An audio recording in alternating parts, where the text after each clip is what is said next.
România are azi un sistem educațional care produce inechitate, care perpetuează sărăcia și care, din păcate, pregătește oamenii inadaptați pentru viitorul pe care îl vor trăi. Întrebarea, practic, nu mai e dacă avem o criză, cred că o simțim fiecare dintre noi, ci mai degrabă întrebarea e dacă mai putem ieși din ea și cum putem face asta. Criza am văzut-o cu toții. Și am văzut cât de adaptați, avem datele pe care le-ai spus tu, din care doar două le-aș extrage, care sunt înfiorătoare. Abandonul școlar și analfabetism. Mhm. Păi bun, dacă noi ani de zile am mers cu o astfel de structură și avem output-ul ăsta, nu e clar că e ceva stricat acolo, să spun? În definitiv, ce e școala? Ce e educația? E o pregătire pentru viață. Nu? Da. Asta este, așa o și vedem. De asta toate speciile, să zic, își educă copiii, luat în sens generic, ca să-i pregătească pentru viață, să se adapteze mai bine la mediu. Ca să te adaptezi la mediu, trebuie să înțelegi mediu. Deci ținta noastră, profilul, știi cum se spune, absolventului, ar trebui să fie înțelegerea mediului. Mediul care e complex. Și cum ai spus, și din ce în ce mai schimbător.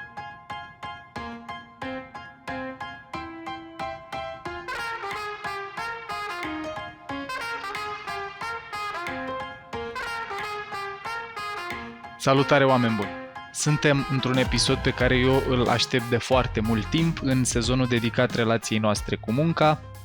Astăzi o să vorbim despre radiografia educației din România, așa cum se arată ea acum, dar și mai important despre cum ar arăta școala care să-și recapete relevanța, valoarea, interesul și, de ce nu, plăcerea în momentul în care ajungem să mergem la ea. Așa că o să fac o introducere un pic mai lungă decât v-am obișnuit, pentru că am documentat destul de riguros cum arată situația educației în România la momentul ăsta, iar apoi am un invitat foarte, foarte special alături de colegul meu Dorin Boabeș, care este prezent încă de la început aici. Salutare, Dorin! Salut, Paul! Salutare tuturor! O să vă prezint un om pe care mi-am dorit foarte tare să-l avem tovarăș de discuție în episodul ăsta, dar înainte hai să ne uităm un pic la cum se prezintă educația la momentul ăsta. România trăiește la acest moment probabil că cea mai gravă criză educațională din istoria sa modernă. Datele oficiale dezvăluie o realitate dureroasă, aș spune, care ne plasează printre ultimele țări din Europa și ne îndepărtează foarte tare de standardele unei societăți dezvoltate. Și acum eu v-am pregătit niște capitole. O să încep cu abandonul școlar, unde din 10 copii care încep școala, doar 7 ajung la bacalaureat. În 2024, din aproape 190.000 de copii care au început clasa 1, acum 12 ani, doar 120.000 s-au înscris la bacalaureat, deci vorbim despre 70.000 de tineri care au dispărut efectiv din sistemul educațional. România înregistrează 15,6% abandon școlar timpuriu, de peste 1,5 ori mai mult decât media europeană de 9,6. În mediul rural cifrele astea devin și mai complicate, 24,5% abandon, iar în comunitățile de romi ajungem până la 75%. Anual, peste 23.000 de elevi renunță la studii și asta generează costuri economice de 2,3 miliarde de euro și un cost pe viață, deci câți bani dispar din economie pe parcursul vieții persoanei respective, persoanelor respective, de 107 miliarde de euro pentru abandonurile din ultimii 20 de ani. Mergem la rezultatele la testele PISA, despre care probabil că ați auzit de multe ori și în presă și în TV. La evaluarea internațională PISA din 2022, România ocupa locurile 45-48 din 81 de țări evaluate și e penultima țară din Uniunea Europeană, înainte doar a Bulgariei. Cu 428 de puncte la toate domeniile, suntem cu 50 de puncte sub media OCDE și cu 100 de puncte în urma Estoniei, care e liderul regional. 4 din 10 copii români de 15 ani nu înțeleg ce citesc. La matematică doar 51% ating competențe de bază față de 69% care e media OCDE. Iar la nivel înalt ajung doar 4% dintre elevi, de 3 ori mai puțin decât media europeană. În 5 ani, De la ultima evaluare, România n-a înregistrat niciun progres, confirmând că impactul proiectului România Educată, și altor proiecte, a fost mai degrabă nesemnificativ. Acum mergem la analfabetism funcțional, care mie personal mi se pare că e o problemă de siguranță națională. Poate cea mai dramatică statistică, 89% dintre elevii de școală generală sunt analfabeti sau semi-analfabeti funcționali, iar doar 11% înțeleg pe deplin un text citit. Astfel, România a reușit să aibă o performanță unică în Europa, performanță între ghilimele, și anume creșterea analfabetismului funcțional cu între 4 și 500%, de la 10% în 1994 la 42-50% în 2024, în funcție de unde a fost studiat. La nivel numeric, situația e la fel de gravă. Peste o treime din elevi sunt analfabeți numeric, iar în clasa 10 se înregistrează cel mai scăzut nivel de competențe matematice, unde aproape 70% din elevi, din cei cu statut socioeconomic scăzut, nu pot efectua operații matematice de bază. Acum mergem un pic către finanțarea educației, unde România investește în educație doar 3,3% din PIB și ocupă locul 123 din 171 în clasamentul mondial și locul 156 raportat la cheltuiala publică.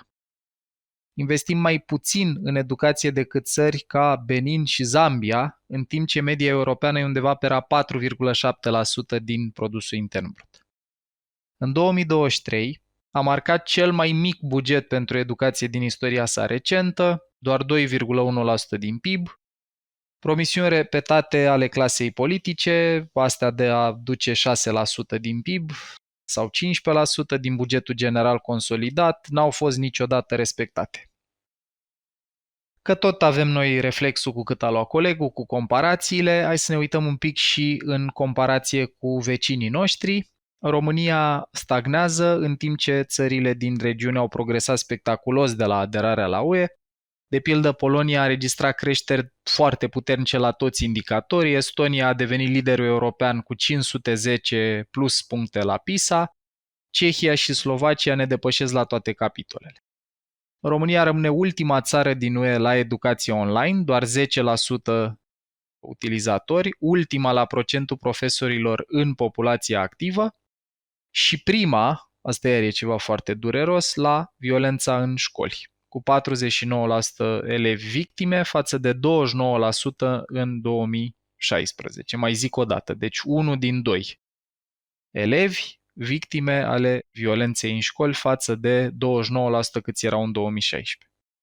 Suntem penultimii la majoritatea indicatorilor educaționali, demonstrând că în ultimii 18 ani de apartenență la UE și miliardele de euro investite în diferite domenii nu prea au dus la progrese semnificative. Mă apropii de final, aducând în discuție până când vă prezint invitatul nostru special de azi și provocările astea sistemice, și anume că sistemul nostru educațional se confruntă și cu o scădere dramatică a populației școlare, sigur, pe un fond de scădere a populației în general. Avem o scădere de 8,6%, comparând 2022-2023 cu 2014-2015. Mediul rural a pierdut 33% din elevii de gimnaziu în ultimii 10 ani. Există în egală măsură un deficit major de profesori, mai ales în zonele rurale. Vorbim despre niște inechități geografice dramatice între București, unde avem o participare de 98,4%, și Ilfov, unde avem o participare de 36,7%. Vorbim despre infrastructură precară, vorbim despre o arhitectură curriculară învechită, neadaptată lumii în care trăim și, pe scurt, după toată descrierea asta, România are azi un sistem educațional care produce inechitate, care perpetuează sărăcia și care, din păcate, pregătește oamenii inadaptați pentru viitorul pe care îl vor trăi. Întrebarea, practic, nu mai e dacă avem o criză, cred că o simțim fiecare dintre noi, ci mai degrabă întrebarea e dacă mai putem ieși din ea și cum putem face asta. Și, ieșind din pesimismul acestei prezentări inițiale, avem un invitat alături de care sper să putem dezluși un pic și niște lumină la capătul tunelului. și anume îl am alături de noi pe Sorin Costre. Sorin, îți mulțumesc că ești alături de noi azi și că ai avut răbdare cu intro-ul ăsta foarte lung. Și eu îți mulțumesc, Paul. Ei, fără răbdare nu faci nimic în educație. Exact asta vreau să zic, că mai ales în educație îți mulțumesc că ai spus-o tu. E greu fără răbdare. Pentru cei care îl auziți sau luați contact cu Sorin prima dată, vă spun atât. Sorin e profesor universitar în filozofie teoretică, președinte al rețelei universitare Unica, fost consilier de stat, dar și secretar de stat sub 3 prim-ministri, specializat în filozofia matematicii, a limbajului și în gândire critică, Doamne ajută cât de mult avem nevoie de ea, cu stadii de cercetare prelungite în SUA, Canada, Germania, Italia și Spania și acum cred că înțelegeți de ce mi l-am dorit eu atât de mult partener de discuție pe subiectul ăsta al educației. Dragul meu, merg către tine cu o întrebare pe cât de succintă, pe atât de complicată, probabil, și anume cum am ajuns noi aici și, mult mai important, ce facem de aici înainte cu educația în România. Da, în primul rând mulțumesc pentru invitație și eu de mult vroiam să intrăm într-un dialog public și bineînțeles că din ultimii ani, adică cam din 2016, nu sunt doar om din sistemul educației, ci sunt și un om implicat în politici educaționale, uneori și în decizii care au privit educația și ce să spun, ce o să zic acum e rodul reflexiei acestor ani în care m-am tot gândit exact la întrebarea aceasta. Nu mă interesează neapărat cum am ajuns din punct de vedere istoric, cauzele sunt multe, nici n-are sens să le luăm pe toate. Corect. Ci ne interesează exact din prisma cum am ajuns aici ca să vedem ce putem face. Exact. Tu ai pus degetul pe rană în mai multe locuri. Pe multe răni. Da, mă rog, eu văd marea rană a educației, de fapt marea rană a societății noastre, că educația e societatea și societatea e educația. Și o să spun la un moment dat pe scurt, pentru că uneori e privit așa în afară sau e doar viitorul sau e doar trecutul. Nu, suntem ceea ce am învățat în școală. Scuzați-mă, asta ne definește, că vrem, că nu vrem. Și mă bucur că vorbim de educație nu de dragul educației, ci în conexiune cu munca și ai dat și niște indicatori economici și lucruri de tipul ăsta. Mm-hmm. Și mai mă bucur de un lucru. În ultimii 3, 4, 5 ani, educația este pe agenda publică, cum e și sănătatea. Adică dacă ne uităm un pic, acum 10-15 ani ne chinuiam să le punem pe agenda publică. Ele sunt acum. Problema e ce facem acolo. Adică lumea a înțeles. Criza e atât de adâncă că lumea a înțeles că nu se mai poate altfel. Iar în urma alegerilor, cred că ne este mai mult decât clar. Adică dacă nu investim aici, se duce toată țara de râpă. Da, e o fereastră de oportunitate în care încă mai putem să facem ceva, dacă nu facem, exact. Drumul e destul de clar înainte. Și aici două lucruri. Aici o să mă duc un pic, o să te amuzi și o să vă amuzați, îl salut și pe Dorin. E un concept chinezesc, cel de criză, Așa. care el e făcut din alte două concepte. Criză e Wei-Ji și Wei înseamnă primejdie și Ji înseamnă oportunitate. Adică în orice criză, când îți ajunge cuțitul la os, tu ești nevoit să iei niște măsuri mai radicale. Ce se întâmplă și la noi, dar nu neapărat din perspectivă educațională sau socială, ci din perspectivă financiară, că așa nu mai putem. Mm-hmm. Bun și așa. Problema că, bun, ce s-au făcut acum sunt lucruri care au dat un pic sistemul peste cap. Să sperăm că într-un an, în maxim 2, revenim și vom investi cu cap acolo unde trebuie. Educația nu e doar o problemă de a pune bani în ea, ci și de a ști cum să îi dirigezi. Era un studiu, nu mai mi-amintesc acum, dar mi-a venit în minte când vorbeai de cât ne costă renunțarea, știi, costurile economice de care spuneai. Era un studiu, mă rog, scalat pe euro. Orice euro investit de câte stat în educație aduce 8 euro în plus. Mm-hmm. Eu nu știu ce altă investiție este atât de profitabilă. Scuzați-mă, adică bagi un leu și scoți 8. Știți? E mare, rata e enormă și nu ne dăm seama, adică asta e una din cauze, ca să-ți răspund la întrebarea ta.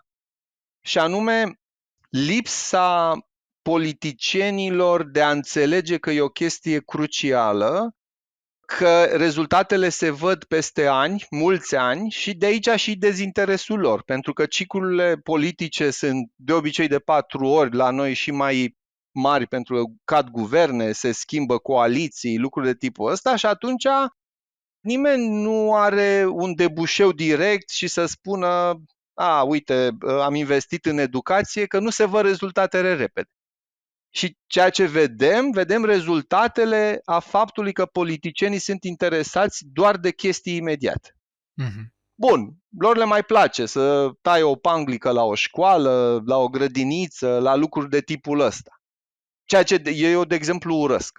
Deci urăsc tipul de politician cu drapelul pe burtă, să spun așa, care ține un discurs la începutul anului și după aceea, în loc să dea bani pentru școala respectivă, că rămânem doar cu zidurile, el dă bani, am văzut și acum, în plină criză financiară, dăm bani și diplome la tot felul de cântăreți, ca să nu le spun de care și cum, care pe mine m-a supărat foarte tare, adică chiar nu pricepem.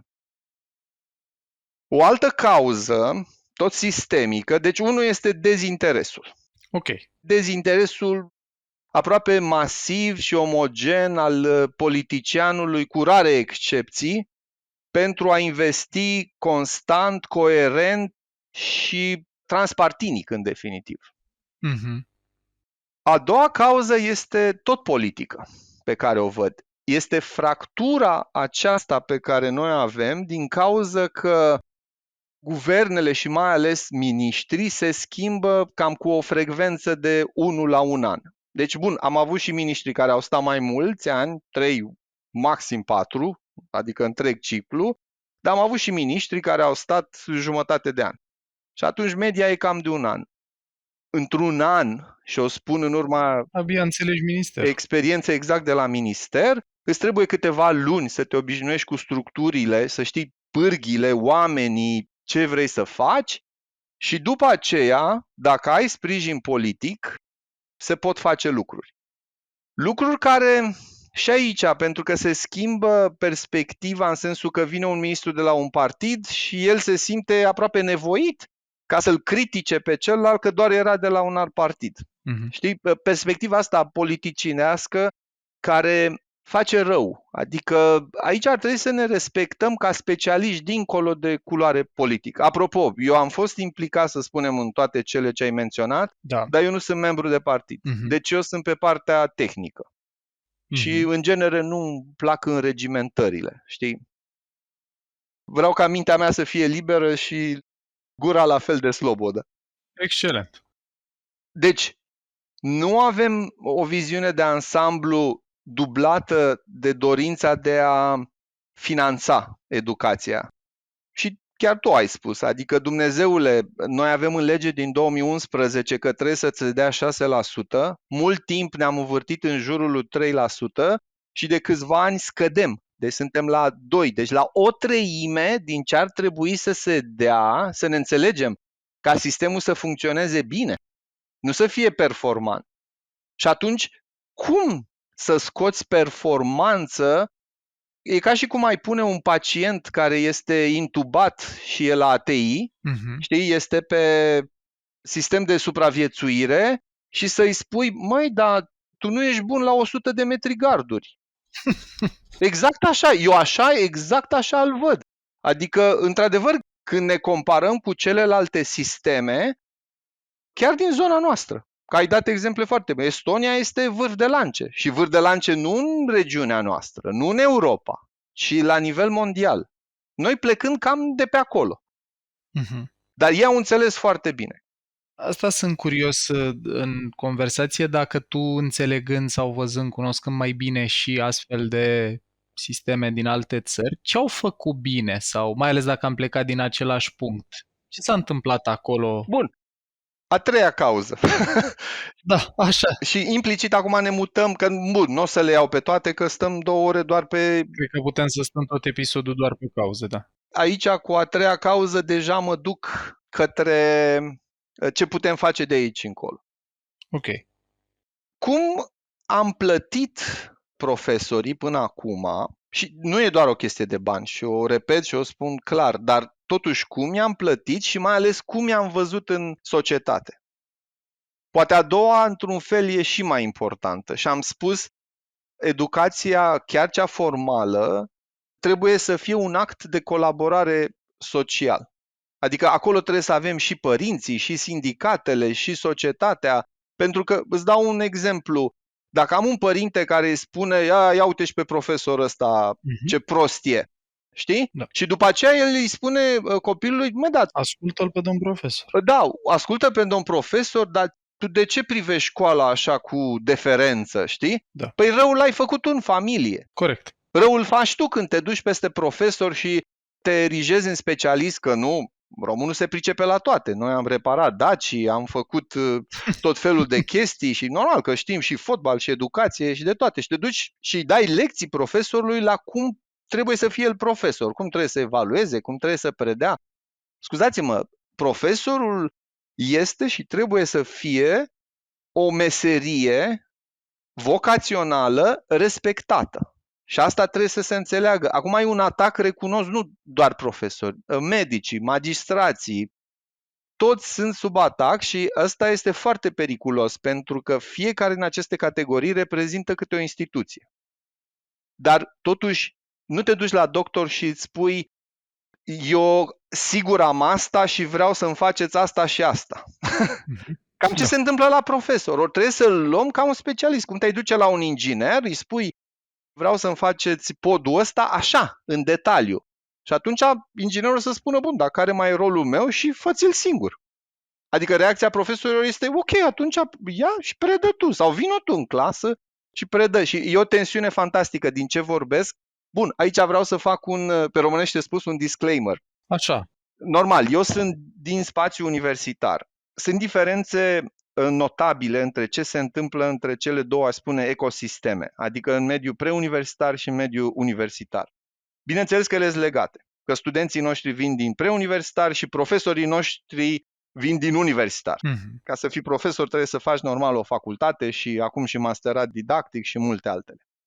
Dar totuși ecosistemele au tot felul de diferențe și asta e altă problemă sistemică pe care o văd, pentru că militez de când am fost în 2016 la minister, mi-am dat seama de diferența asta și am spus, bun, acum nu se poate face că avem criza financiară, dar ar fi bine și benefic să avem două ministere. Okay. Cum au Franța, cum are Polonia, cum are Suedia, Spania are 3 ministere. Okay. Adică un minister al educației, care înseamnă tot învățământul preuniversitar, și unul al universităților și al cercetării, pentru că noi, de exemplu, suntem mult mai aproape de cercetare decât de preuniversitar. Okay. Ca mindset, pur și simplu, ca preocupări.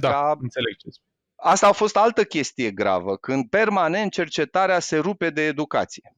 Știți, am avut ministerul acela al cercetării, inovării și digitalizării. Noi cei din sistem îi spuneam Ministerul Cercetării, politicienii spuneau Ministerul Digitalizării, că asta îi interesa, și pierdeam inovarea.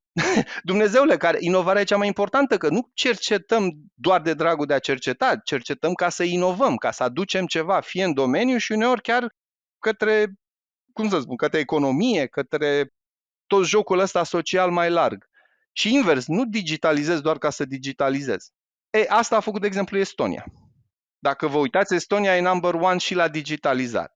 Noi ne lăudăm că avem viteză mare pe internet, dar avem cele mai proaste competențe digitale. Adică cumva degeaba le avem.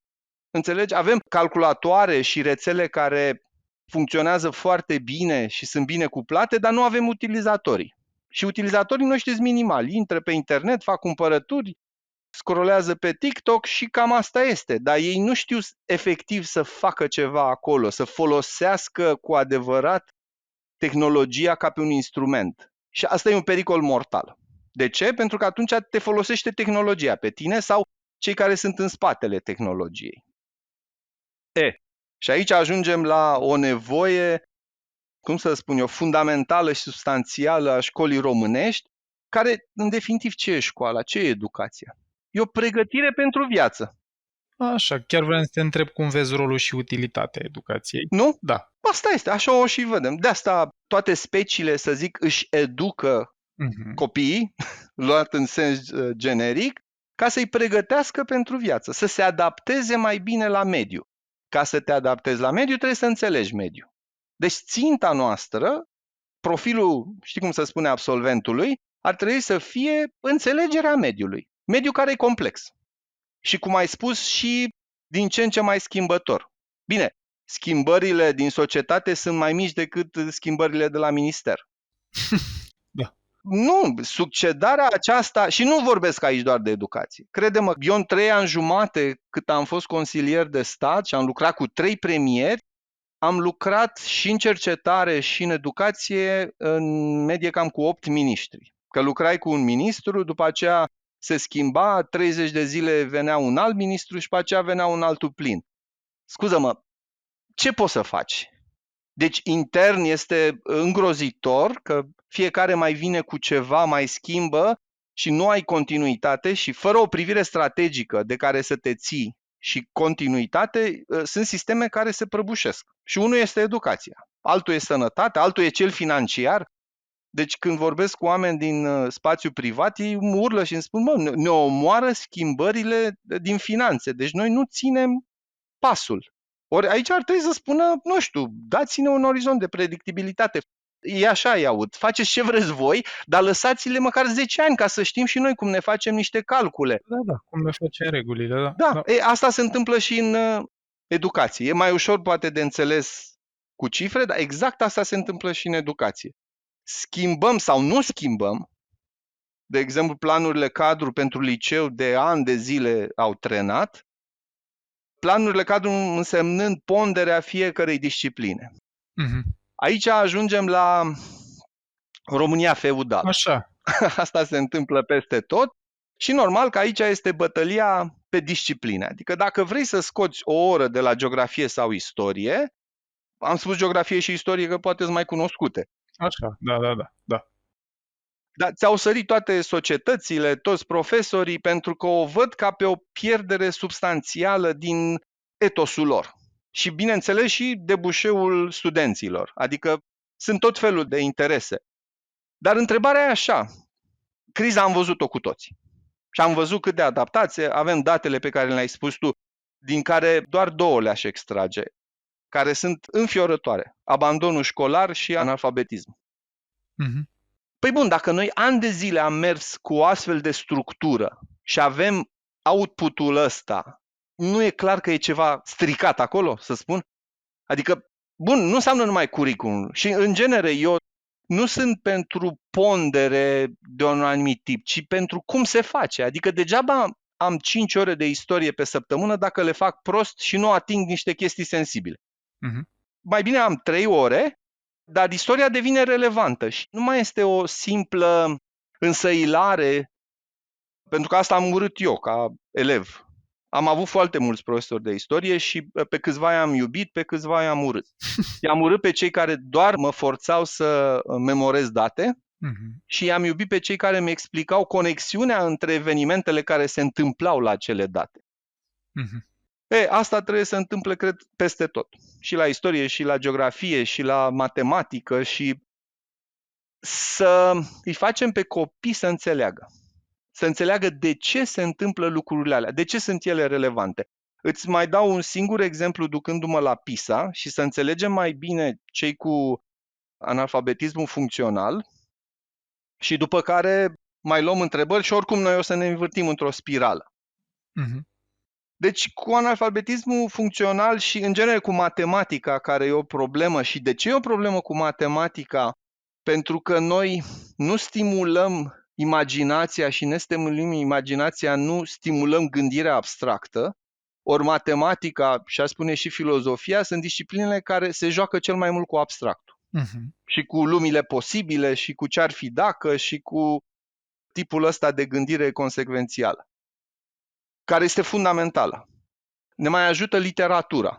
Știi, când citești și te poartă în spații posibile. Și astea sunt lucruri fundamentale. fundamentale, pentru că fără ele, tu, în fața unor alegeri, nu ai capacitatea să spui, aha, dacă ar fi asta, s-ar întâmpla asta, dacă ar fi cealaltă, s-ar întâmpla altfel și tot așa. Da. Și atunci noi suntem pe pilot automat. Iar lucrul cel mai grav din educație pe care îl văd eu, dincolo din tot ce am spus, din problemele sistemice venind din spațiu politic, din modul cum tratează întreaga societate educația și rolul profesorului în societate, și asta o moștenim. Asta o avem de când suntem și aici trebuie schimbate mentalitățile, care e cel mai greu lucru. Este centrarea aceasta pe informație, date și memorare. Adică, domne, un om știe dacă îți dă 3 citate, 2 moturi și ți-a spus acolo niște... Știi ce îți propun aici? Că eu vreau să te întreb ceva în zona asta și anume dacă plecăm din spațiul ăsta ce există acum, cum arată lucrurile acum, că și din descrierea făcută de mine și din ce ne-ai povestit tu de la firul ierbii până la principiile din spate, nu stăm bine. Eu aș vrea să ne imaginăm cum ar arăta o școală care totuși ne pregătește pentru viitor. Cum ar arăta o școală care își înfăptuiește menirea asta de a ne pregăti pentru viitor, în loc să ne străduim să prindem prezentul din urmă, că noi aici suntem acum. Și în linie cu ce spuneai, și anume că ar trebui să abdicăm un pic de la modelul ăsta în care memorăm și dăm citate și așa mai departe, vreau să te întreb cum vezi școala asta a viitorului și o să o iau pe bucățele așa. Prima dată vreau să te întreb ce fel de cunoștințe mai sunt predate la școala asta, dacă mai predăm cunoștințe. Dacă prin cunoștințe înțelegem informații, preponderent asta facem. Nu se poate educație fără repetiție și memorare. Asta e clar. Adică nu... Deci asta o păstrăm într-o oarecare măsură. Da, dacă avem educație doar bazată pe așa ceva, nu facem nimic. Noi nu înțelegem universul. Noi doar repetăm chestii despre univers. Și vă dau un exemplu din testele PISA. Tabla înmulțirii, adunării să o luăm, că e mai simplă decât cea a mulțirii. Tabla adunării e știută cam de toți. În sensul că repetă mecanic că 3 plus 6 fac 9. Dar asta, nici nu știu proporția, dar e o proporție foarte mare din copiii noștri, 90%, care spun lucrul ăsta. Okay. Dar dacă le spun așa, la Oslo sunt minus 3 grade și la Copenhaga sunt 6 grade.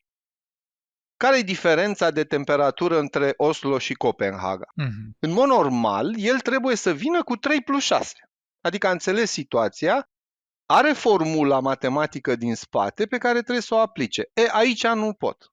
Deci dacă operaționalizăm, cum să spun, 90% exact știu că 3 plus 6 fac 9, ne ducem spre 50, uneori sub. Deci pierdem 40 de oameni care sunt cei din analfabetismul funcțional care nu poate să facă chestia asta. O chestie foarte simplă. Adică aici nu vorbim de să iubești matematica, ci doar să înțelegi cum se aplică ceva, cum aplici exact o formulă în lumea reală. Că de temperatură vorbim non-stop. Asta este diferența și asta este ceva cumplit. Că de fapt oamenii aceia citesc, dar nu înțeleg. Aud, dar nu pricep. Și văd, dar nu văd mai departe. Ori asta e o problemă sistemică. Pentru că oamenii ăia lucrează, apropo de muncă, nu? Și tu le spui ceva și ei nu pricep, indiferent unde lucrează. Gândește-te, într-o farmacie. Îi ceri un medicament și el îți aduce altceva. Tu nu mai ești atent și ei acel altceva. Sau fac, nu știu, străzi, fac multe. Oamenii ăștia sunt peste tot. Vorbim de aproape jumătate din populația noastră. Deci ei sunt peste tot. Ce facem cu ei? Și mai mult, ei votează. Au același drept de vot, că astea sunt principiile democrației, corect, cu noi, cu toți ceilalți. Și atunci avem o lume și hiatusul a crescut enorm. Bun, nu e doar asta o falie, sunt multe falii. Problema este că dihotomia asta și dihania dintre noi în societatea noastră a crescut enorm în ultima perioadă. și suntem loviți de diferențele acestea. Pentru că și trăim în bule epistemice diferite. Adică noi nu mai știm unii de alții, avem alte seturi de coduri, de bucurii, de ceea ce cumva este cumplit. Bun. Deci noi trăim în lumi diferite, dar trebuie să funcționăm împreună. Când trăiești în lumi diferite, apare și ura, și disprețul, și multe lucruri care nu fac decât să adâncească aceste diferențe. Ori noi trebuie să ajungem, știu că sună clișeistic așa, trebuie să ajungem la dialog. Dialogul acum este foarte greu de obținut pentru că nu mai sunt premisele unei stări dialogale. Adică numai dacă spui și rostești anumite lucruri, se intră pe o stare emoțională și nu mai poți să discuți rațional. Ceea ce ar fi, cum să spun eu, situarea de bază într-un dialog. Și atunci ce trebuie făcut? E ca doi oameni. Cum pui doi vecini care s-au certat să stea de vorbă? Că în definitiv ei împar gardul și multe altele. Așa, ia să vedem cum. Nu, poate să spune că trebuie să conlucreze ca primarul să le facă o punte comună. Știi, care să îi facă să intre la ei în curte. Și ei trebuie să colaboreze. Nu? Asta trebuie să facem și noi în societate, că dacă nu colaborăm, chiar ne-am dus de râpă. Păi cum îi aduci? E o problemă de toate felurile. E și filozofică, și psihologică, și socială, și... Exact. Aici, în ultima vreme, mie să spun că ține mai mult de psihiatrie. Adică îndârjirea e atât de mare că ai nevoie chiar de psihiatri. Totuși, cum îi aduci? Îi aduci explicându-le clar și pe înțelesul lor care sunt consecințele dacă nu colaborează. Adică îi spui, ba da, Ioane, ba de Gheorghe, mă înțeleg, voi nu vorbiți. Bun, dar dacă nu vorbiți, să știți că nu se va face puntea asta, că amândoi trebuie să spuneți ce vreți, dar împreună. Pentru că e doar o punte și ea trebuie să respecte și cerințele tale, ba de Ioane, și cerințele tale, ba de Gheorghe. Asta cred că se întâmplă în macro și ar trebui să se întâmple și la nivelul societății. Ori noi trebuie să le explicăm consecințele nedialogului, consecințele acestor uri și ele de unde izvorăsc? Unul din necunoaștere și doi din închiderea într-un ego, care la român este mamă, Dumnezeule. Știi, cu cât ești mai mic, epistemic și din multe puncte de vedere, ego-ul tău e mai mare. De exemplu, îl vezi în trafic. Nu? I-ai tăiat fața cuiva, imediat a venit peste tine, se oprește, se dă jos, te amenință, uneori te mai ia și la bătaie. Deci e cumplit, tensiunea de acolo este cumplită. Ori asta se întâmplă în toată societatea. Noi trebuie să ajungem la un sistem în care să-l acceptăm pe celălalt ca partener al dialogului. Pentru asta, de unde pleacă toate? Din educație. Nu? Vrem doctori buni? Scuză-mă, trebuie să-i educăm ca atare. Vrem ingineri buni? La fel. Acolo vor fi educați ca doctori buni, ca ingineri buni, ca magistrați buni. Toate pleacă din educație. Iar ai spus la un moment dat o chestie pe care de acum 6 luni, când ne-au lovit alegerile, care acum deja sună așa clișeistic, că educația este o problemă de siguranță națională. Da, pentru că noi suntem în plin război. Război. Bun, n-avem tancuri, n-avem rachete decât care, cad în anumite regiuni ale noastre resturi de drone. Nu suntem implicați într-un conflict armat de tipul ăsta, dar războiul de cucerire a minților noastre se dă de ani de zile și se dă acerb. Și miza este foarte clară, pentru că cu ajutorul acestui război, tu de fapt cucerești o țară fără să o cucerești militar. Corect. Bun. Deci, eu ce am înțeles până acum e așa, că o să avem în continuare în școala asta a viitorului a memora și a operaționaliza, asta e diferențiatorul, că în școala curentă noi nu prea mai operaționalizăm ce memorăm, nu putem să punem în context, să folosim în context ce am memorat. În școala viitorului o să avem de memorat în continuare, chit că avem ChatGPT, internet și alte lucruri, dar este esențial să putem să folosim informația aia. Vreau să te întreb dacă sunt un set de cunoștințe pe care le găsești mai relevante pentru viitor, dacă sunt materii, nu știu, poate matematica e mai importantă, informatica, poate filozofia. Cum te uiți la asta? Ca materii pentru școala viitorului, toate sunt importante. Ok. Adică nu văd una mai importantă decât celălalt. Ce mă interesează pe mine este cum predăm acele materii. Adică, luăm matematica. Nu neapărat noi trebuie să facem pe elev să știe toate formulele, în sensul să le memoreze. El trebuie să știe ce să facă cu acele formule, la ce sunt bune. Să-și calculeze rata dobânzilor. Să înțeleagă un fenomen din natură. Nu neapărat chestii complicate, că avem șirul lui Fibonacci în frunzele copacilor, decât dacă, eu știu, face biologie sau se ocupă de pomicultură și vrea să facă chestii din domeniul ăla. Dar sunt elemente de bază pe care el trebuie să le însușească. Cum le însușește? Gândind matematic. Deci părerea mea că rolul fiecărui profesor în disciplina în care el este ancorat și de care e interesat, e să-l facă pe copil nu atât să memoreze lucruri, ci să-l facă să gândească matematic, să gândească istoric, să gândească geografic. De exemplu, când îmi spuneai de școala viitorului. Da. Școala viitorului nu poate exista fără experiența și cunoașterea trecutului.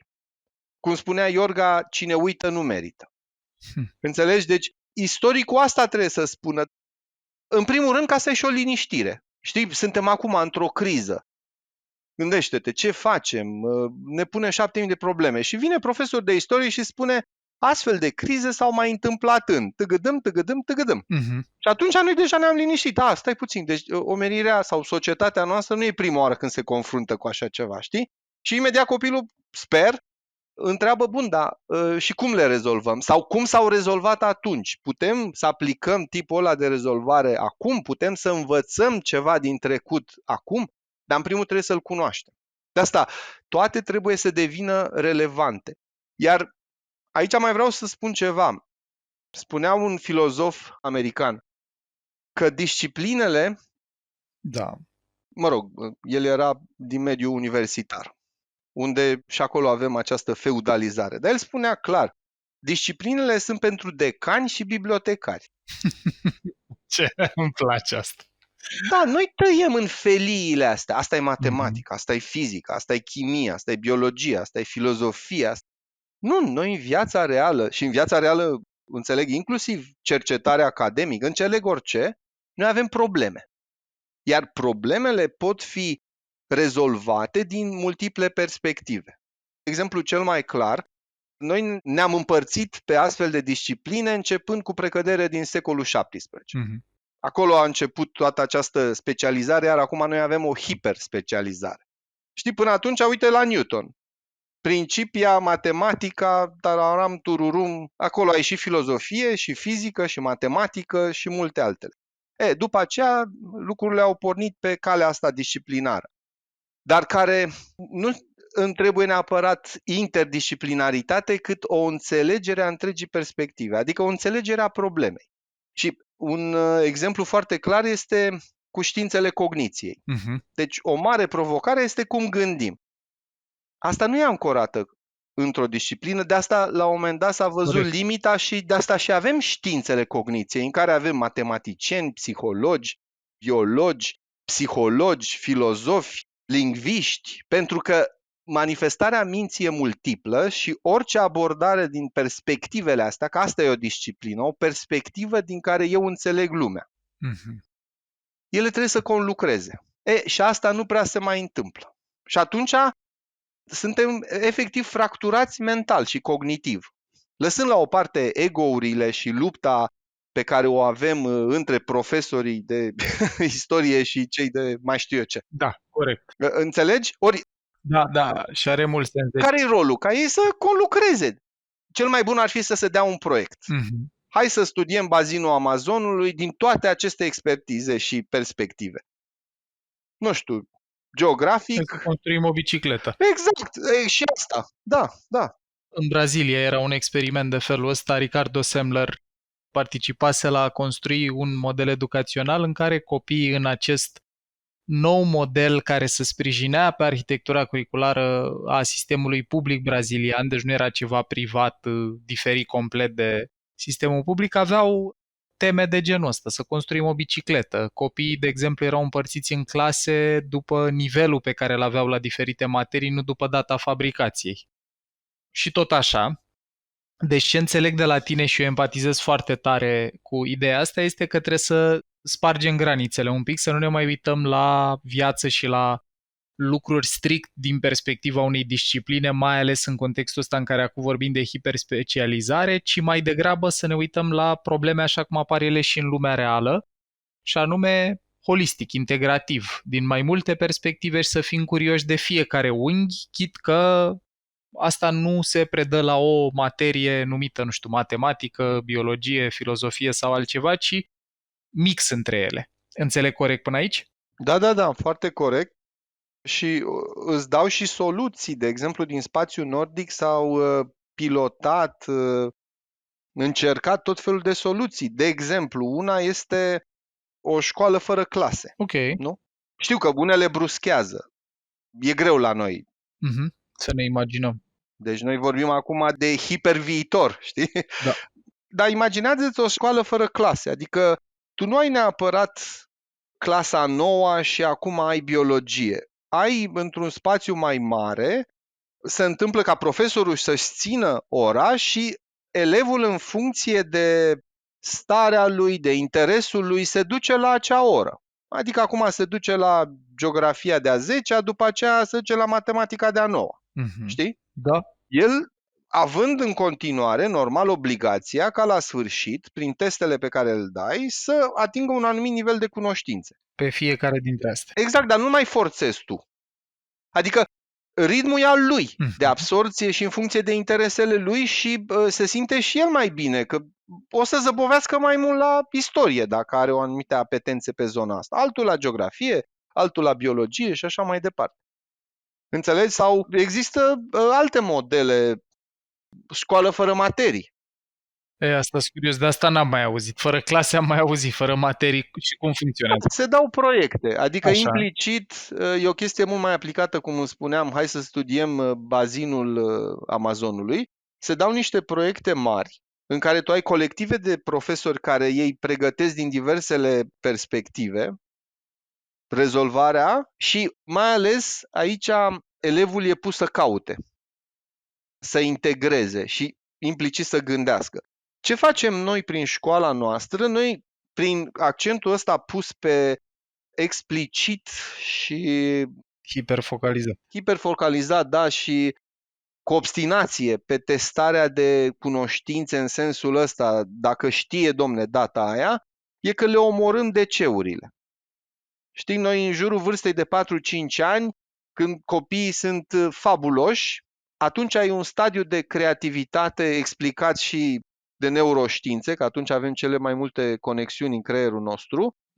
Noi le omorâm aceste DC-uri. Știi că atunci copilul te întreabă orice, de ce cerul albastru, de ce apa e udă și tot felul de chestii astea care nouă ni se par șocante, cum adică? Dar la care noi nu avem neapărat o explicație. Știi? Că veni vorba despre asta, curiozitatea, cum vezi rolul ei în viitor? Că așa cum povestești și tu, am mai citat și noi despre o carte numită More Beautiful Question. Nu știu dacă a fost tradusă la noi, e scrisă, cred, de Warren Burger, îl cheamă pe autor, dar arăta un grafic foarte interesant, cum că pe măsură ce dobândim abilități de scriere și citire, deci practic odată cu școlarizarea, e o relație inversă cu numărul de întrebări pe care ni le punem. Ceea ce era cumva și ironic și trist, că pe măsură ce devii mai abil în a înțelege lumea din jur, învățând să citești, învățând să scrii, devii din ce în ce mai puțin curios. Și în școala asta a viitorului, cum vezi rolul curiozității? E fundamental. Și cum poți să-l ții activ, aș mai fi curios. Păi uite-te la școala noastră și inclusiv din datele pe care le-ai dat. Este o școală agresivă și ai dat datele cu violența din școli, cu nivelul de bullying. Da, 1 din 2. Dar mai mult, este o școală care plictisește. Păi plictisul e contagios. Și e motivul pentru care vrei să pleci de acolo, să chiulești, să faci, să fii în altă parte. Exact. După cum entuziasmul este contagios. Adică dacă ai un profesor entuziast și spune, wow, haide să vă explic astăzi cum a învins Napoleon pe mai nu știu cine și de ce și cum, gata, le-ai captat atenția. Sau hai să vă predau teorema lui Pitagora, dar să vă explic ce consecințe are și cum a apărut și cum a fost descoperită și... Și la ce îți folosește în Exact. viața ta zilele astea, că asta mi se pare că ratăm de multe ori. Conectarea sau legătura asta cu ce e relevant pentru tine azi, aici, acum. Eu mi-aduc aminte așa, aproape că vine să râd când mi-aduc aminte ce frumos a funcționat asta pentru mine. Eu când am citit Enigma Otiliei, de pildă, îmi plăcea de o colegă care era îndrăgostită de un băiat cu mulți ani mai mare.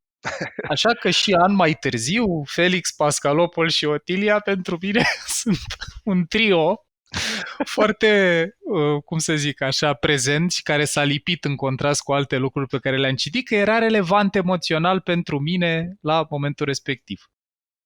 Dragul meu, am vorbit un pic că la capitolul cunoștințe toate sunt relevante, e bine să învățăm de toate, dar cu condiția asta de a le aplica și de a le interconecta. Am vorbit despre importanța curiozității și că e util să rămână activă, poate chiar cu prețul câteodată de a sacrifica precizia sau focalizarea, curiozitatea va conta mai mult. Vreau să te întreb acum de ceva un pic mai abstract, și anume, uitându-te la viitor, din unghiurile care îți sunt ție în expertiză. Ce fel de valori și de tipare de gândire, de mindset, crezi că sunt necesare de cultivat ca să facem mai bine față viitorului? Dincolo de cunoștințe, de abilități sau de competențe, ce valori și ce mindset merită să antrenăm? Eu aș spune atitudini, atitudini cognitive. Așa. În primul rând, gândirea critică. De ce mi se pare crucială din multe puncte de vedere. Unul, local, din perspectiva acestui război informațional pe care îl avem și manipularea asta, fake news-urile. Și oamenii trebuie să înțeleagă lucrurile ca să opteze în cunoștință de cauză. Și global, la ce am asistat în ultimii ani, la asaltul acesta al inteligenței artificiale, care trebuie înțeleasă și folosită. Este un nou instrument, dar, și cred că am mai spus asta, ca să nu devenim noi instrumente ale acestui instrument, noi trebuie să înțelegem cum să-l folosim. Așa. Ca să-l folosim, noi trebuie să, cum să spun, coordonăm tot lucrul ăsta cu munca cu inteligența artificială. Ca să facem asta, noi trebuie să fim independenți cognitiv cumva și creativi, adică exact ceea ce nu are inteligența artificială. Altfel spus, noi trebuie să devenim pe niște chestii mai inteligenți decât inteligența artificială. Ori sunt lucruri în care putem, de exemplu, metacogniția. Așa. Eu m-am jucat cu ChatGPT și cu altele. Când te duci la gândirea gândirii, care este abilitatea forte în gândire critică, nu prea își dă. Inteligența artificială e eternă și plată, că n-are de unde să scoată, ea nu are o conștiință. Nici modelele noi? Nici modele noi. Pune întrebări să vezi. Ok. Iarăși, chestii, că vorbeai de dragoste. Dragostea e o chestie profund omenească. Știi? Empatia. E foarte interesant. Sistemele astea de inteligență artificială poate să se manifeste mai empatic decât noi. Înțelegi? Corect, să simuleze asta mult mai... Exact, dar una este manifestarea și una este empatia autentică, adică să te pui în șoșonii celuilalt și să-l înțelegi din interior. Asta e altceva ce noi cred că trebuie să cultivăm în școala viitorului. Adică noi trebuie să ne înțelegem mai bine umanitatea și să vedem omul în celălalt. Pentru că dacă îl vedem pe omul în celălalt, avem și respect pentru el. Având respect pentru el, colaborăm mai bine, din multe puncte de vedere, chiar ne certăm mai bine, nu? Când ai pe cineva care îl respecti, te poți certa, dar îl respecti. Și atunci vii cu argumente, nu doar cu pumni, vii cu tot felul de alte lucruri care poate să ducă la un rezultat de tipul, și da, aici îți trebuie flexibilitate cognitivă, să accepti că Domnul are dreptate. Știi? Ăsta e modelul. Și ăsta e modelul științei, prin care tu, prin argumente raționale, îți schimbi opiniile și credințele. Și să ai această flexibilitate, adică eu ce optez pentru un sistem educațional în care nu sunt închis în ego-ul meu și spun, păi da, ai dreptate. Paul, ai dreptate, uite, mi-ai dat chestia asta, da, uite, nu m-am gândit, argumentul tău e mai tare decât tot ce m-am gândit eu până acum și știam și mi-am schimbat opinia. Vreau să te întreb ceva aici legat de profesorii din sistemul curent. Ce descrii tu presupune destul de mult lucru cu sinele. În experiența mea, oamenii capabili să reflecteze la ce spun ceilalți, să integreze perspective noi, să recunoască când greșesc, sunt puțini în general și îmi vine să spun că în școală sunt și mai puțini. Adică eu reflectând la experiența mea școlară, fie că mă gândesc la gimnaziu, la liceu sau la facultate, cred că îi număr pe degetele de la o mână, pe cei care ar fi putut să spună ai dreptate, eu am greșit sau tu ce părere ai în loc de fii atent că spun eu cum să faci. Și vreau să te întreb dacă pentru școala asta a viitorului crezi că trebuie să se schimbe la propriu corpul profesoral, să dispară oamenii care au abordarea asta și să vină unii noi, sau există ceva, și dacă da, ce, care ar putea să-i flexibilizeze, deschidă și pe cei care sunt de 10, 20, 30 de ani în sistem, care au tiparele astea curente de gândire mai ancorate în opoziție, în critică, în apărarea propriului ego. Cum vezi asta? Eu aici o văd ca o problemă generală în societate. Știi că asta nu ține doar de școală. Cum creăm, în definitiv, aceste insule de normalitate? Că noi vorbim de normalitate. Adică dacă spun că școala trebuie să îl facă pe copil să gândească mai bine, să înțeleagă implicit universul mai bine, asta e normalitate, asta e scopul școlii, care într-adevăr s-a pierdut. Din vari motive. În parte le-am menționat, dar e foarte greu să-i schimbăm pe profesorii care au predat într-un anumit fel. Dar sunt printre ei unii care sunt poate mai înverșunați în sensul bun decât noi, știi? Care vor să schimbe și trebuie să-i folosim. Și mai ales trebuie să vedem ce vin. Ori cei care vin, noi trebuie să avem mecanisme de selecție foarte serioase și riguroase. Bun, și să-i și recompensăm cum trebuie, că dacă nu îi recompensezi, nu îi atragi. Corect. Dacă vrei calitate în orice sistem și în sistemul educațional nu face excepție, păi trebuie să-i aduci pe cei mai buni. Da, și cei mai buni costă în orice domeniu. Exact, pentru că ei au multe oportunități. Corect. Ori acum, la ce se întâmplă, marea majoritate este că vin cei care nu prea se văd făcând altceva, și nu vreau să-i categorisesc, sau o mână mică de idealiști care asta au decis ei, că le aduce bucurie, să fie profesori. Și văd ei după aceea cum trăiesc, că nu e ușor să trăiești ca profesor. Trebuie să dai meditații sau să faci tot felul de alte lucruri ca să supraviețuiești în definitiv. Bun, acum totuși să nu mâniem, s-a ajuns și în sistemul preuniversitar și universitar la o anumită decență, adică acum 15-20 de ani era dramatic. Era o chestie de supraviețuire. Acum nu mai e chiar așa, dar tot nu e cum trebuie. Nu e de natură să atragi cei mai buni oameni din domeniu, adică ar avea oportunități. Da. Eu spun așa, domne, eu vreau să schimb societatea. Cum o schimb pe termen lung și substanțial? Păi prin școală, prin educație. Și atunci cum o fac? Cea mai importantă chestie este resursa umană. Mă rog, nici nu-mi place cum sunt. Sunt oamenii, că sună așa. Corect. Clișeistic. Da. Oamenii. Vrei calitate în sistem? Păi adu oamenii cei mai buni. Pentru că calitatea naște calitate, prostia sau ce vrem să luăm ca opusul calității, necalitatea, naște necalitate. Putem să avem cele mai bune manuale, cele mai bune planuri cadru, cele mai bune ce vrei, curriculumul, abordări. Dacă nu ai cu cine, nu ai cum. Exact cum spuneai de siguranță națională. Bun, să zicem că suntem nevoiți să luăm niște sisteme un pic mai sofisticate, niște rachete. Păi contează și cine le manipulează, că dacă nu știe când să apese, spre ce să o îndrepte, ne trezim că ne autodistrugem, la propriu. Deci, noi peste tot avem nevoie de profesioniști pe care numai în școală poți să-i creezi. Adică doctorul nu e doctor că poartă un stetoscop în jurul gâtului. Deși asta îi oferă lui un anumit status. După cum și profesorul. Profesorul se crede că e mare și tare, că are catalogul în mână. Știi? Ăla e sceptrul lui. Dar nu e aia puterea adevărată.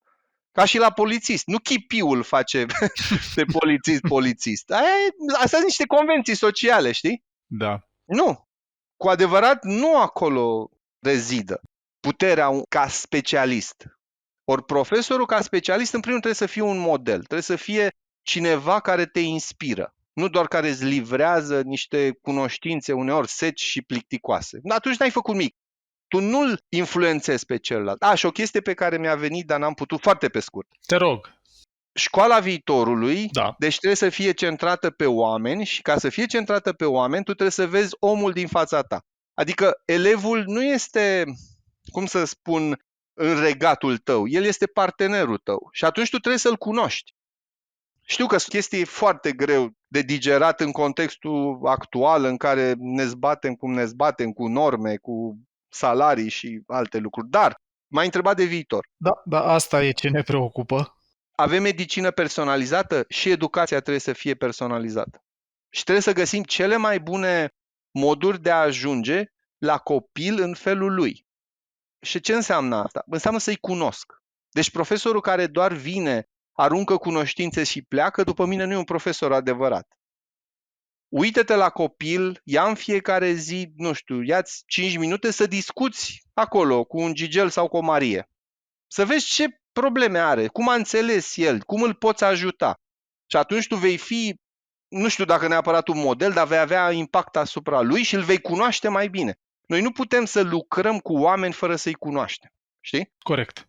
Educația trebuie să devină instituțional o relație personalizată. Adică în clasă, tu ca profesor ar cam trebui să-i știi pe toți. Bun, aici apar că avem mulți în clasă, că e foarte greu. De exemplu, în spațiu universitar e imposibil. În Canada eu am văzut cursuri efectiv pe stadion, era un psiholog faimos, îmi scapă numele, Așa. care făcea cursuri pe stadion cu mii de oameni. Mii de oameni, deci era un show. Mă rog, tipul de show american. Îți dai seama că acolo n-ai cum să-i cunoști pe toți. Ce spun eu sunt baliverne, da. Dar erau de la aceeași universitate? Da. University of Toronto. Da. Aha, ok.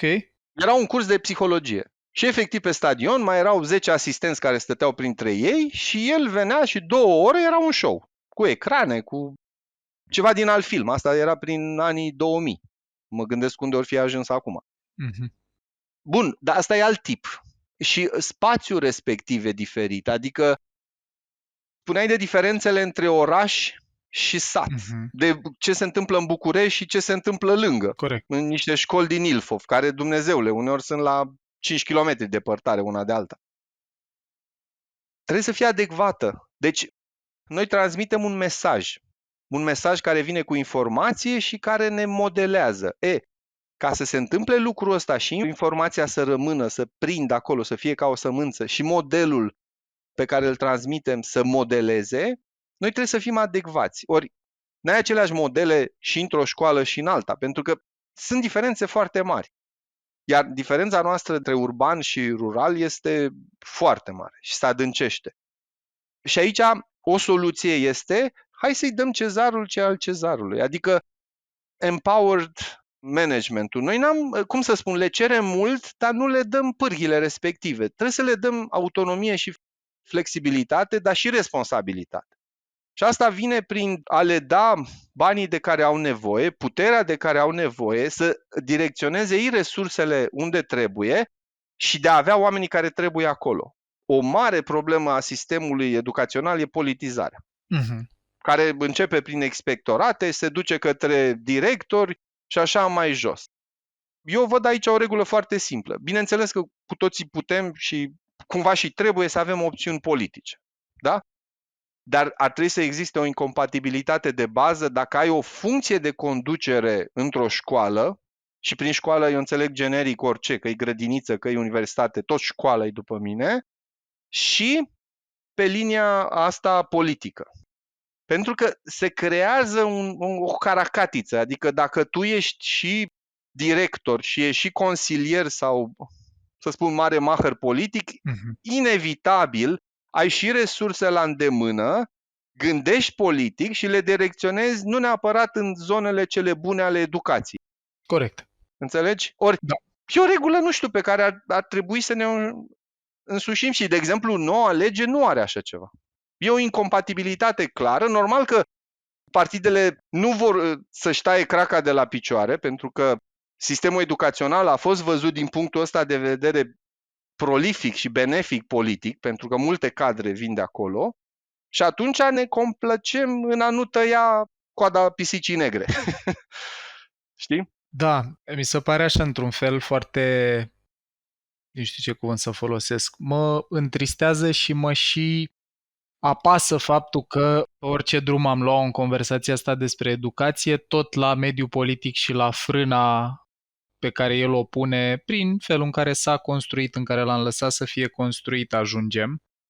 Acum, eu ce-mi doresc foarte mult pentru partea de încheiere așa a episodului nostru e, dincolo de tablou pe care l-am zugrăvit până acum, am înțeles un pic care sunt problemele, am înțeles poate chiar mai bine care sunt problemele. Eu sunt curios dacă tu te-ai apucat să construiești o școală, dacă ai avea toată puterea, libertatea, sprijinul, resursele necesare, care ar fi principiile pe care le-ai avea în construcția unei școli și poți să-ți alegi tu dacă vrei să fie în mediul preuniversitar sau universitar, dar sunt curios dacă n-am avea limitele astea, care ar fi pilonii, conceptual, principial, valorici pe care ai construi?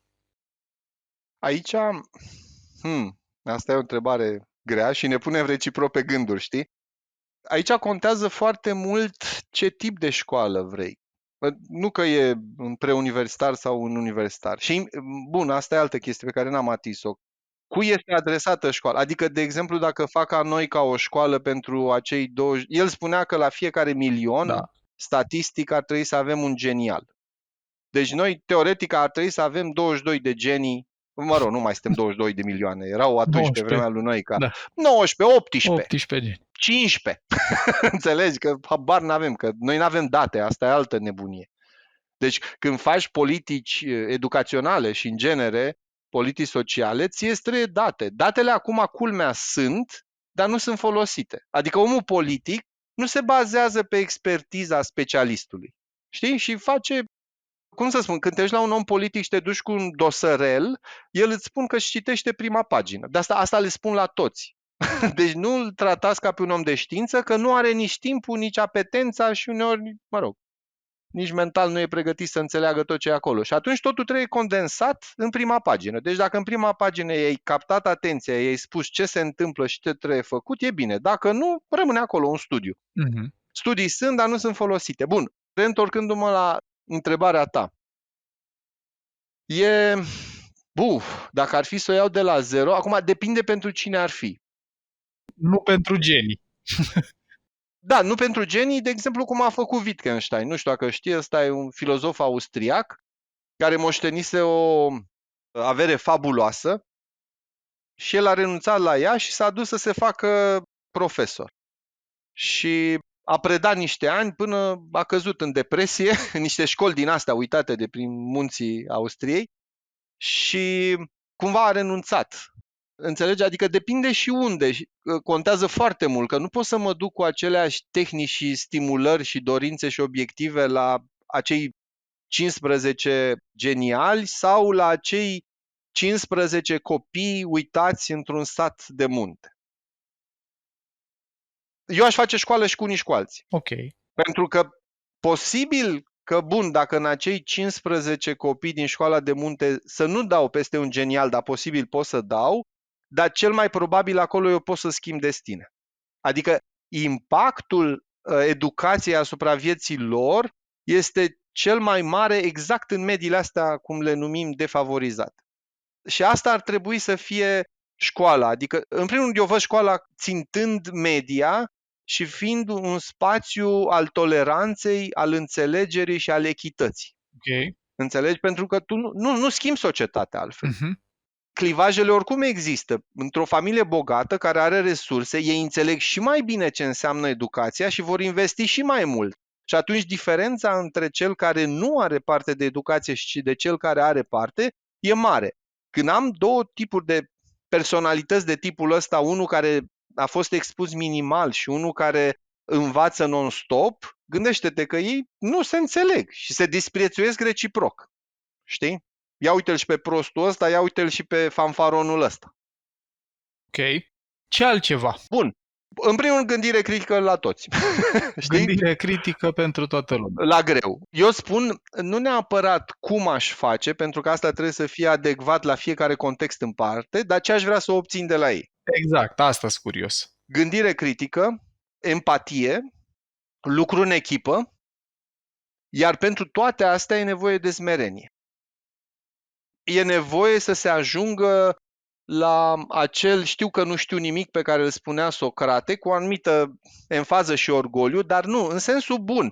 Pentru că în clipa în care tu începi să cunoști lucruri, de fapt îți dai seama de oceanul în care ai intrat. Știi? Și ești pe malul mării și spui, mamă, știu nu știu câte fire de nisip, dar am în față un ocean. Aia e starea. Corect. Când știu că nu știu nimic. Pentru că altfel noi ne blocăm în ego-urile noastre. Deci pe măsură ce învățăm și aflăm mai multe, noi spunem, bă, eu știu.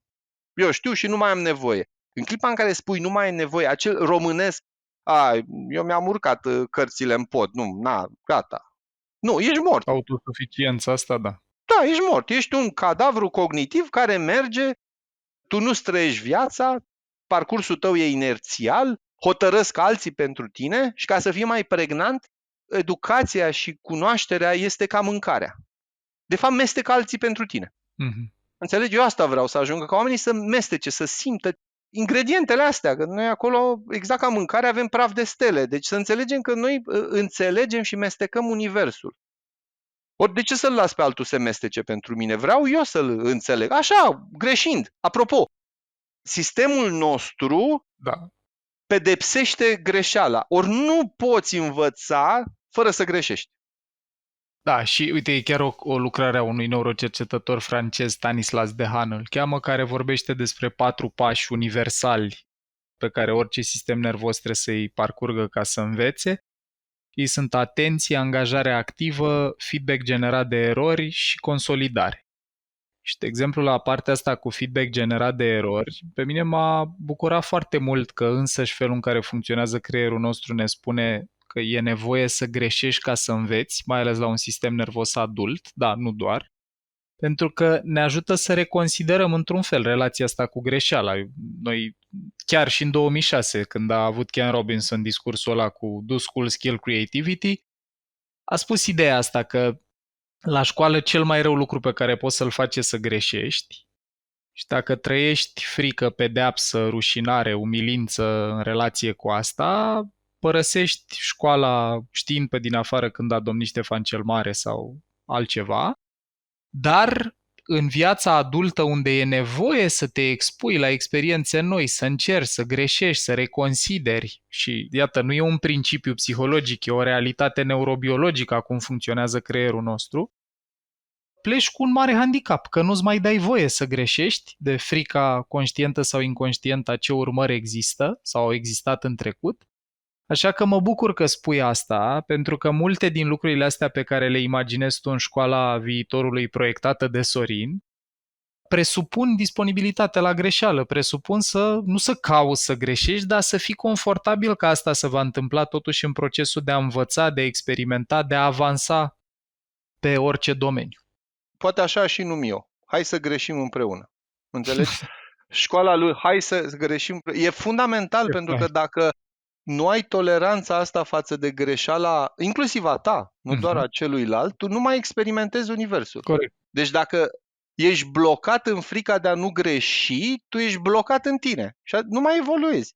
Ori educația și cunoașterea asta înseamnă permanent să te îmbunătățești și se ajunge la cazuri dramatice. Uite, am avut acum câteva zile, știi, cazul ăla fetiței de 14 ani și băiatului de 18 ani care s-au aruncat îmbrățișați în fața tirului pentru că ei erau blocați într-o stare. Toată viața lor, ei și-au proiectat-o că sunt doar ei acolo. Înțelegi? Nu s-au putut să facă niște jocuri de imaginație și sociale, n-au fost pregătiți, mă rog, cauzele nu le disecăm. Dar dacă ei se gândeau, oare, dar noi peste 3 ani, dacă nu mai suntem împreună, putem trăi? Da, putem trăi. Deci mai are sens să ne luăm viața? Păi hai să vedem. Înțelegi? Adică permanent trebuie să te gândești, bun, dar cum ar fi și altfel? Iar spațiul în care eu sunt acum trebuie să fie de fiecare dată o alegere liberă.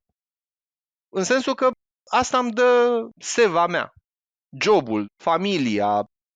Dacă funcționează așa, ca pe o alegere neîncetată, e mult mai bine.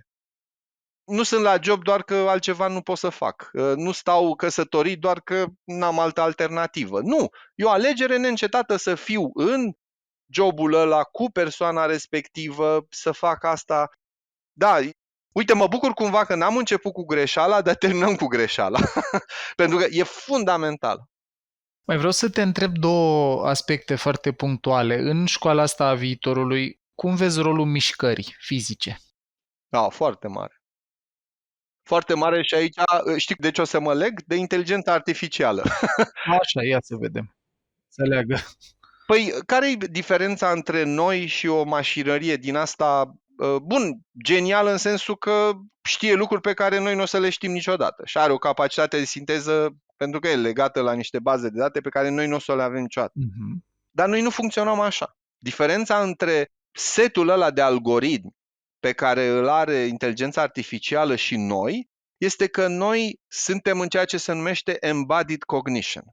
Înțelegi? Într-o cogniție corporală. Nu totul se întâmplă în creier.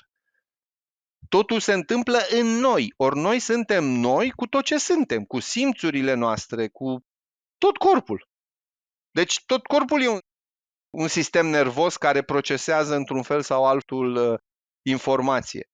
Și sunt tot felul în filozofie de experimente de tipul ăsta de brain in vat, adică luăm un creier și îl punem în borcan și ne întrebăm oare ar funcționa la fel? Nu, sigur n-ar funcționa la fel. Și când ai un extended cognition, după aceea noi ne extindem mai mult. Orice carte este parte din extended cognition al nostru, o drăcie din asta, cum e un smartphone. Ele sunt integrate într-un fel sau altul. Asta este provocarea. În primul rând să ne integrăm corpul. Iar corpul cel mai bine îl integrăm prin mișcare. Pentru că acolo ne cunoaștem mai bine și limitele și capacitățile, lăsând la o parte valențele medicale. Adică, nu știu, asta cred că fiecare am experimentat. Dacă not un pic sau fac un pic de mișcare, mintea îmi funcționează mai bine. Deși fizic sunt mai obosit, și nu doar că, adică nu cred că doar pentru că a primit creierul mai mult oxigen, ci pentru că e o stare de bine. Ori noi trebuie să avem starea asta de bine cunoscându-ne mai bine pe noi. Și noi însemnăm tot. Deci da, eu văd un rol fundamental al mișcării și al sportului. Sportul bun are multe alte valențe. Vine cu disciplină, vine cu lucruri în echipă, vine cu competitivitate, cu comunicare. Multe, ca și artele. Deci aș încuraja enorm. Uite, ia și asta. În școala ta am avea și artă? Da, dar nu concep. Așa. Nu concep. Cum? Muzică, pictură. Gândește-te, noi avem nevoie de o societate care acum este lovită în fel și chip. Noi nu învățăm etică în laboratoarele de biologie.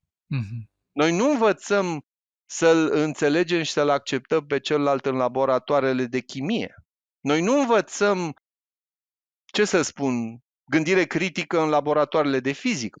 Acolo ne întrebăm cum e universul, pe diverse felii. Noi învățăm toate astea în ceea ce se numesc Arts and Humanities, deci în arte și științele umaniste. Pentru că acolo vorbim de oameni. În știința obiectivă, tu trebuie să scoți omul și perspectivele subiective și să te focalizezi pe testarea unei ipoteze și pe obiectivitatea testării acelei ipoteze. Ori noi în celelalte și în marele timp pe care îl trăim, noi nu suntem așa. Avem nevoie de muzică, avem nevoie de teatru, avem nevoie de pictură, pentru că fiecare vine cu ceva și ne aduce ceva. Gândește-te că dacă vin cu o formulă gen Einstein, știi?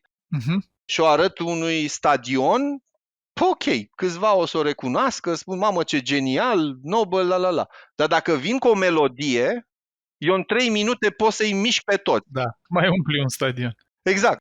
Și pot să-i fac să facă lucruri, să înțeleagă lucruri într-un mod în care ei nici nu l-au conștientizat.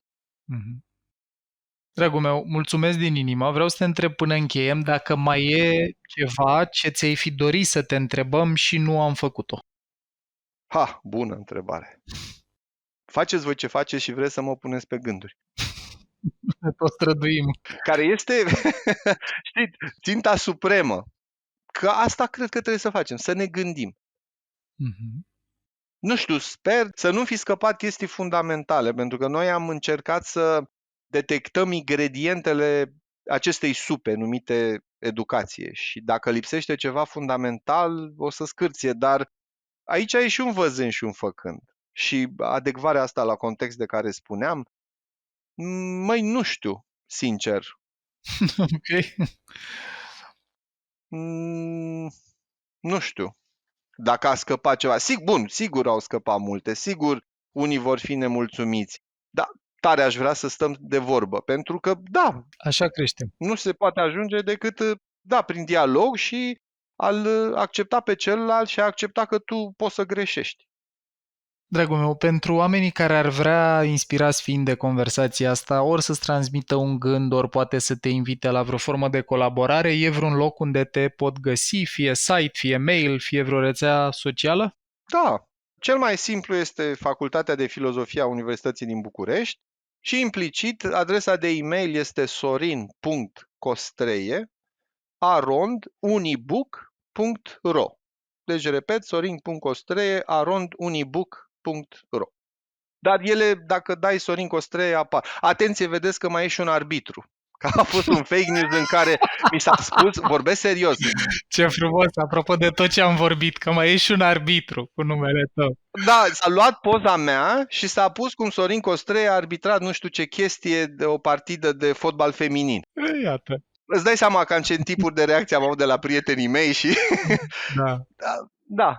Apropo de media literacy și cât de repede și oamenii care nu mai stau. Bun, uite, asta e o chestie fundamentală. Ia, hai că a venit. Și asta din Kahneman. Așa. Hai să trecem cum ar fi bine să trecem de la fast food către slow food, tot așa să trecem de la fast thinking pentru slow thinking. Mm-hmm. Să ne luăm fiecare 2-3 minute în care să ne gândim cum ne gândim. Și să interiorizăm. Nu poți să interiorizezi dacă ești permanent pe fugă. Înțelegi? Fuga, de fapt, orice tip de fugă este fuga de tine însuți. Ori marea întâlnire este întâlnirea cu tine însuți. Ori asta trebuie să o facem. Mi se pare o idee excelentă pe care să încheiem. Mulțumesc că a stat cu noi până la finalul episodului. Îți mulțumesc din inimă, Sorin, pentru tot ce ne-ai împărtășit și pentru energie și entuziasm. Și acum vă invităm la niște timp voi cu voi în care să lăsați informația asta să se așeze. Ne vedem vinerea viitoare cu mare, mare drag și sper să mai avem ocazia să povestim. Și eu. Și să ne punem reciproc pe gânduri. Că Asta ne dorim. Asta mi se pare cea mai important. Da, mulțumesc mult, Paul. Cu mult drag. Sorin, cu bine, oameni buni.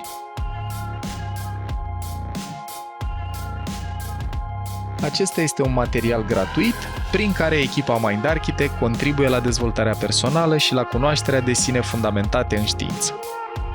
Dacă vrei să aprofundezi subiectul pe care tocmai l-ai ascultat, devină și tu membru Mind Architect Premium, unde ai acces la materiale audio-video, rezumate infografice și recomandări de resurse. În plus, și poate cel mai important, întâlnirile MA Live, unde poți intra în direct cu echipa noastră pe teme care te interesează. Și acces la grupul de Facebook privat, unde ținem aproape de comunitatea abonaților. Iar dacă vrei să înveți în ritmul tău, te așteptăm pe mindarchitect.ro în secțiunea Online Academy, unde te așteaptă cursuri certificate, cu informație clar organizată, cu suport vizual excelent, teste și studii de caz. Poți asculta în continuare gratuit episoadele de podcast Mind Architect pe rețelele de podcasting precum Spotify, Apple Podcasts, YouTube și pe mindarchitect.ro. Iar dacă ți-a plăcut acest episod și crezi că i-ar face viața mai bună cuiva cunoscut, ne-am bucurat tare să ne ajuți cu un share. Conținutul Mind Architect nu este destinat și nici nu trebuie interpretat ca fiind utilizabil pentru a diagnostica, trata, atenua, vindeca, preveni sau un alt mod a fi utilizat pentru orice boală sau condiție medicală. nu reprezintă substitut pentru consultație psihologică sau pentru muncă terapeutică.